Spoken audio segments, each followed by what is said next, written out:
Assalamualaikum warahmatullahi wabarakatuh. Pada video presentasi kali ini kami dari kelompok 3 yang beranggotakan saya atas nama Takbir, kedua atas nama Syarah Safika, ketiga atas nama Nisa Trihapsari, dan keempat atas nama Patricia Dika. Tujuan dari presentasi kali ini ialah untuk memenuhi tugas kelompok pada mata kuliah pengantar pendidikan kejuruan dan untuk menjelaskan kepada Anda apa itu model penyelenggaraan pendidikan kejuruan. Sebelum itu, apakah Anda pernah mendengar kata pendidikan kejuruan? Atau setelah Anda mendengar kata tersebut, apa yang terlintas di pikiran Anda? Di sini ada beberapa poin yang kami jelaskan. Yang pertama, definisi pendidikan kejuruan. Definisi pendidikan kejuruan adalah pendidikan khusus yang programnya dipilih untuk mempersiapkan diri atau sebagai bagian dari grup kerja dan sebagian dari sistem pendidikan yang mempersiapkan seseorang agar lebih mampu bekerja pada satu kelompok pekerjaan daripada yang lain. Di sisi lain, tokoh lain, Hamalik, mengemukakan bahwa pendidikan kejuruan adalah suatu bentuk pengembangan bakat, pendidikan dasar keterampilan, dan kebiasaan yang mengarah pada dunia kerja. Dari definisi ini kita bisa menggambarkan apa tujuan dari pendidikan kejuruan yang cuma, yaitu pekerjaan, dan juga ada pernyataan dari tokoh Johar menyatakan bahwa pendidikan kejuruan adalah program pendidikan yang menyiapkan individu menjadi tenaga kerja profesional atau profesionalisme, yang berarti menyiapkan tenaga kerja profesional yang tentunya mempunyai keterampilan, yaitu pengembangan keterampilan praktis untuk dunia kerja. Mungkin itu saja pada poin definisi pendidikan kejuruan. Selanjutnya adalah model penyelenggaraan pendidikan kejuruan yang dipresentasikan oleh Syarah Safika sebagai berikut. Model penyelenggaraan pendidikan kejuruan. Terdapat 3 model penyelenggaraan pendidikan kejuruan, yaitu yang pertama adalah model berorientasi pasar, yang kedua adalah model sekolah, dan yang ketiga adalah model sistem ganda. Model berorientasi pasar memberikan peran utama kepada perusahaan dalam mendesain pendidikan kejuruan. Dan yang kedua, yaitu model sekolah, menetapkan pemerintah sebagai perencana dan pengontrol pendidikan kejuruan. Dan model sistem ganda melibatkan pemerintah dalam memberikan kondisi komprehensi bagi perusahaan swasta dan sponsor. Model ini dilaksanakan di 2 tempat, yaitu sekolah dan perusahaan. Untuk menciptakan kemampuan kerja yang handal, kecenderungan di Indonesia adalah menggunakan sistem ganda. Dan berorientasi pasar, yaitu perusahaan memiliki peran utama dalam desain pendidikan. Dan model sekolah adalah pemerintah merencanakan dan mengontrol pendidikan kejuruan. Dan sistem ganda adalah pembelajaran di sekolah dan perusahaan.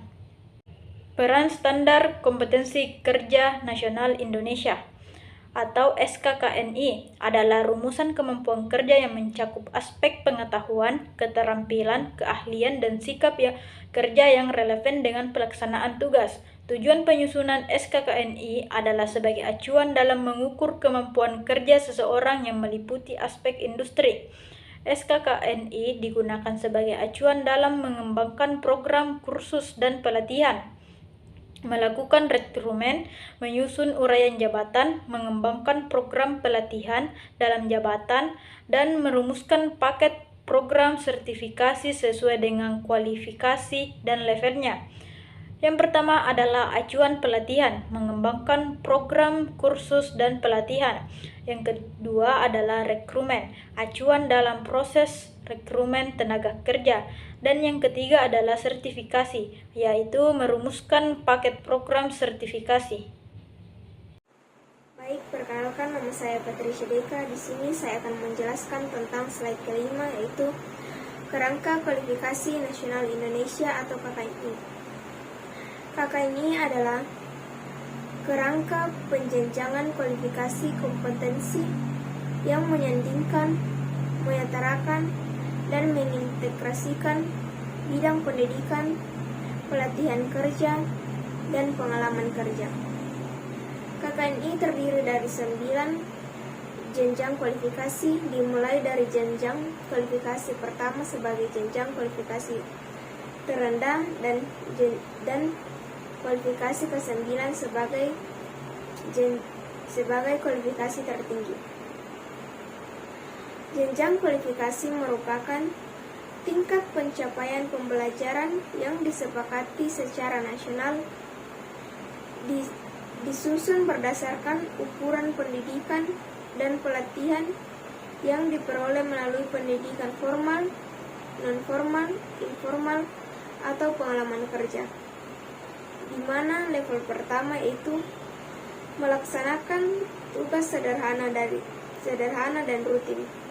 Di level kedua, melaksanakan tugas spesifik dengan pengawasan, dan level ke-9, kualifikasi tertinggi dalam KKNI. Di slide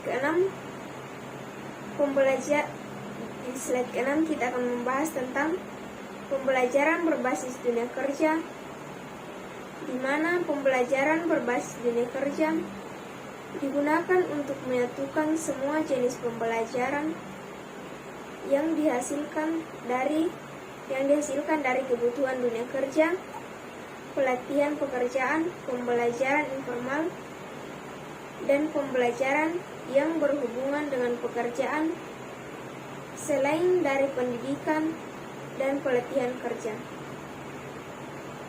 Pembelajaran ini membantu siswa memperoleh keterampilan baru yang berguna untuk mengembangkan pendidikan baru dalam memecahkan masalah. Pembelajaran berbasis dunia kerja mengembangkan teori dengan praktik dan pengetahuan dengan pengalaman. Dunia kerja menawarkan banyak keterampilan bagi siswa untuk belajar, seperti di dalam kelas, akan dihadapkan pada perubahan pengetahuan yang berguna untuk mengatasi tekanan waktu dengan merenung dan belajar dari hasil pekerjaan. Di mana contohnya yang pertama itu teori untuk memahami konsep dasar, dan yang kedua praktik untuk menerapkan teori dalam dunia kerja. Pembelajaran berorientasi pengalaman atau biasa disebut dengan experimental based learning. Pembelajaran berbasis pengalaman adalah pembelajaran yang menghubungkan pengalaman nyata dengan konseptualisasi abstrak melalui refleksi dan perencanaan. Refleksi merupakan kegiatan merenung, memahami, dan berpikir tentang pengalaman yang didapat.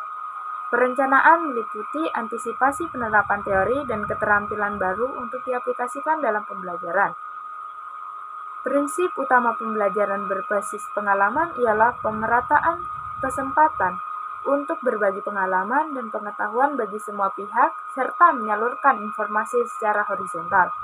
Semua peserta adalah guru, dan semua peserta adalah murid. Semua tempat adalah ruang belajar. Semua pengalaman adalah bahan pembelajaran. Adapun kesimpulan dari materi ini yaitu pendidikan kejuruan memiliki peran penting dalam mempersiapkan tenaga kerja yang terampil dan profesional. Model penyelenggaraan pendidikan kejuruan di Indonesia mencakup model berorientasi pasar, model sekolah, dan model sistem ganda. Standar kompetensi dan kualifikasi kerja menjadi dasar dalam penyusunan kurikulum yang relevan. Adapun saran yaitu pemerintahan perlu terus meningkatkan kerjasama dengan dunia industri agar model pendidikan kejuruan semakin relevan dengan kebutuhan pasar kerja. Sekolah kejuruan harus memperbarui kurikulum secara berkala agar sesuai dengan perkembangan teknologi dan industri. Peserta didik diharapkan lebih aktif dalam mengikuti program magang atau pelatihan kerja. Sekian dari saya, Anissa Triapsari, mewakili anggota kelompok 3. Kurang dan lebihnya mohon dimaafkan. Assalamualaikum warahmatullahi wabarakatuh.